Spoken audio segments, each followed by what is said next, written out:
What's up, guys? SpiderBite here, giving you an update on our Call of Duty Ghosts Clan Wars. The first one, the battle for Los Angeles, is now over. It was only a 1 week long.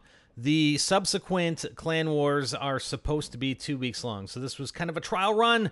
Let's Beachhead Studios get some data back, get some feedback, and hopefully implement some changes in order to start the regular rotation of Clan Wars that are going to last for 2 weeks.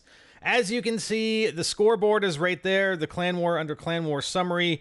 We came in third and just barely came in third. All right. It still shows. I mean, this app needs a lot of work. There's a lot of things that are sort of make it more difficult for someone to manage the clan, as well as clan members to come together and to chat and talk and whatever. But yeah, it's still showing an active in-game bonus, even though that doesn't actually exist right now. If I go in-game, we don't have a 20% in-game XP bonus on Team Deathmatch. That's the one we owned at the last. That's the one that put us over the top to come from behind in fourth place to 1 point, getting ahead into third place. And Team Deathmatch is not my game, and I didn't even contribute barely anything to that final push. It was a lot of our clan members, so thank you to all our clan members for putting together a pretty good effort. So let's just go to the Clan Wars page, and you'll see that it's quite different when it comes up. So we have the global map here, right? So subsequent Clan Wars are going to be in different locations, and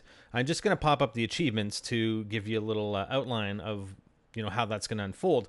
And achievements, Call of Duty and Beachhead has stated that it's going to take about 12 hours in order for the achievements to unlock, because we don't have any achievements. We should have a few of them here, right? So, I mean, some of these are actually in-game camos and equipment that you can, character customization that you can equip. Patches, I think there are a bunch of patches here. So, finish in the top 3 of the LA Clan War, so we should get that one, the Star Power. A few of the other ones we should get. So here's sort of where the indication is that we're going to have these different locations, right? So I'm suspecting that this Sea Legs achievement will tell us where the second location, the second Clan War is going to take place. It's in Oahu Clan War, then Caracas, the Gulf of Mexico, Yucatan, Antarctica, Rio de Janeiro, Las Vegas, Colorado, San Diego, Costa Rica, and Cape Canaveral, nice, and that's it. But that's not to say there won't be more than that. But so far we've got 1, 2, 3, 4, 5, 6, 7, 8, 9, 10, 11. So 11 more, which translates into 22 weeks. So what that for? Just over 5 months. So there are 5 months worth of achievements for upcoming Clan Wars here in Call of Duty Go. So that's pretty cool. We should get the Unwavering as well. So I'm looking forward to getting some of these achievements unlocked and to unlocking more. I mean, some of them are pretty tough. Are going to be pretty tough. Earn 1,000 clan points in Clan Wars. That's going to be pretty tough to do, even with a 2-week time frame. Right? Finish a Clan War holding 5 targets. That's going to be tough to do. Hold 4 targets simultaneously. We should have that one. So, etc. You kind of see where it's going, and I can drill down into Las Vegas. It's not, or sorry, not Las Vegas, but Los Angeles, and we can see just the results. We don't actually see the map that we saw previously, but if we did see the map, we'd see all the 10 nodes, and we would have only been holding the Team Deathmatch node. I'm really looking forward to. We probably could have done better if we had points for holding the nodes, which I really think they need to implement. And there's another reason that I think they need to implement, and I'll touch on briefly here. But if that was in fact the case, then we'd probably have quite a few more points. But I mean, a lot of the nodes that we didn't take over were nodes that a lot of our clan members don't really, game modes that we don't really play, like Team Deathmatch, like some of the other, like Hunted, etc. So we never went after those nodes. And the thing is about the nodes, when you start capturing them, the first time you capture a node, you get the most clan points. And I believe it may be the same number of clan points for the second time it gets captured by a different clan. But after that, the clan points start going down, and it may almost be time-based as well. If a certain amount of time has been passed in that clan war, you might get fewer points. I don't know for sure. It seems to me that it's It may be a combination of both, because we captured the team deathmatch node for the first time, but it had only switched hands a couple of times, and we didn't get that many clan points for it, whereas I think initially it was 12 to 15 clan points. I think we were sitting at like 116. We only got 4 clan points for it or something at the end. So, the more a node changes hands, the less capture points you get, which makes it kind of difficult, especially, the whole premise was, well, even if you're behind, you can come in and you have a chance to try and get some points, but not really, because you get that many fewer points for capturing a node after it's changed hands so many times. So after a 2-week, if you didn't play for the first week, you came in the second week, you'd be pretty damn hard pressed. Even if you captured all 10 nodes and held them, you wouldn't come close to the points that would have been accumulated by clans that had been more active earlier in the clan war. So, and even for me, over the weekend, I mean, I played Search and Rescue. It was double XP weekend, plus when we held the Search and Rescue node, that gave us an additional 25%. So yeah, I was ranking up like crazy. I was getting 23 to 25,000 XP in some matches on Search and Rescue, because the 25% that we got in-game XP because of the clan war, and we were holding that node, compounded over the double XP. So if the game the match score. There's the match bonus, and there's the game score, whatever it is. If I got 15,000 on the game score, then I'd get, and that was 7,500 times 2, right? Because since it's double XP, well, I'd get 25% on that 15,000. So it was like getting an additional 50% essentially on your regular match game score in the bonus XP for the clan wars. So I was playing a lot of Search and Rescue. I wasn't necessarily going for the nodes that we didn't hold, because they don't give us additional XP bonus, right? So that's where I think, because of the later game and because of the XP bonuses, they really need to implement, and hopefully it's coming in this next clan war, they need to implement points to get capture points for holding a node. And we had Search and Rescue for at least like the first 3 days of the clan war. So and the other issue is just if I go to even just going to pending applications, it's so difficult. It's so difficult because the data isn't here, and they really need to make it better for people to manage the clan as far as data is concerned. Because I mean, if I go in here, let's take this Trumpify guy for example. His kill deaths 0.94, hours played 283, but when I actually click on him,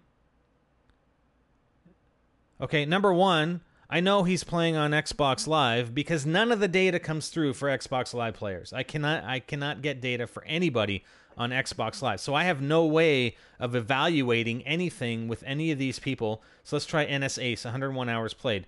Well, okay, wait a second. It just said 101 hours played, but yet he's got 25.22 hours played. What's the deal? Well, the data doesn't match, and even the user IDs don't match. If I go... so let's just go back to NS Ace, right? 101 hours played. I mean, his kill death matches, but that's about it. I mean, the win percentages don't even jive. Like that 0.49 win percentage, and from anyone I've seen in the clan, it doesn't match their in-game win percentage, like at all. Anywhere, it's not even anywhere close.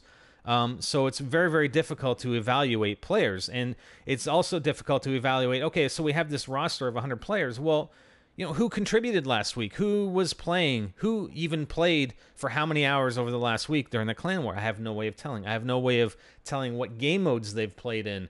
And that's just the PSN guys, because at least I can get data on the PSN guys. I mean, it's very, very limited data, but at least I have something, and I can't get anything on the Xbox Live guys. And I don't know what to trust. I don't know what data to trust here, because obviously we know the win percentage isn't correct. As far as my own profile, my KD and my hours played seems to always be in sync, but that's about it. And it's still defaulting to my Xbox Live gamer tag, even though I've selected my PSN as the primary. And that's the case for some of these guys. And then the issue even extends to the chat, where the chat uses some other ID. I don't even know what ID the chat is using, because it doesn't match with people's gamertag / PSN IDs that are set as their primaries, right? This Eddie guy, ETII, okay, so that's his ID in the clan, but if I go to the clan chat, I'm pretty sure it's Elite IMAT is the same guy. Well, how come why does he have two different IDs? It makes it so hard to say, oh, I matched that guy up with his player ID. I mean, his is sort of close. Some of them aren't. So I don't really know how to put that information together. So this app is making it very, very difficult to manage a clan, unfortunately. So I really hope they've got some things working or in order for upcoming clan wars to make improvements on this app. I mean, the other thing is, you know how in a previous video I showed you it had that little yellow square to indicate we got bonus XP for that. I'd like to see, if I go into the map, and again, unfortunately, we can't see it right now because the clan war's over, but if I was in the map of LA and I selected a particular node as a target, why can't in-game you have a red square indicating that is the current target game mode for our clan? Because not everybody has the app. I mean, I've invited people, and some other people have invited people like in-game, because they don't have a mobile device that's capable of installing this application. So number one, they can't chat with everybody else, like in the clan war chat, the clan chat, right? And also, when I do set a target in the app, well, they don't have access to the app. Oh yeah, clan chat connection has been lost. They don't have access to the app, so they don't know. I mean, I can do it on Twitter, but then if anybody's following me in clans that we're up against, they're going to know exactly what nodes we're targeting, and just kind of wrecks their strategy. It's like they know exactly what we're doing, whereas we don't want them to know. So, unfortunately, I'm going to have to do it over Twitter, but those are the things that we're sort of up against with the clan wars. I still think it's pretty awesome and it's pretty exciting. I just think they need to put a little bit more work into this app and get it working better, and to have the ability, like, I don't see why this isn't on the web. Why people can't access this on a website? It would just make it that much more accessible. I don't know who made the design decision to say, hey, we're just going to put this on mobile, period. That's the only place we're going to support it, on mobile. Yeah, I mean, there's a lot of players that play Call of Duty and would want to take part in clans that don't have mobile devices necessarily. So, and a much greater percentage of people would have access to a website in some fashion on some sort of PC, even on their in-console browser. Like, if you're going to put an app, why don't you put an app on the Xbox and the PS, in the PlayStation, right? So, anyways, we'll see what happens with the next clan war. I believe it's scheduled to start on Wednesday at some point, so we'll have an update for you when that begins, or when it shortly after it begins, and we'll let you know what's going on. All right, so that's it. We'll keep you posted. I'm Spider, and I'm out.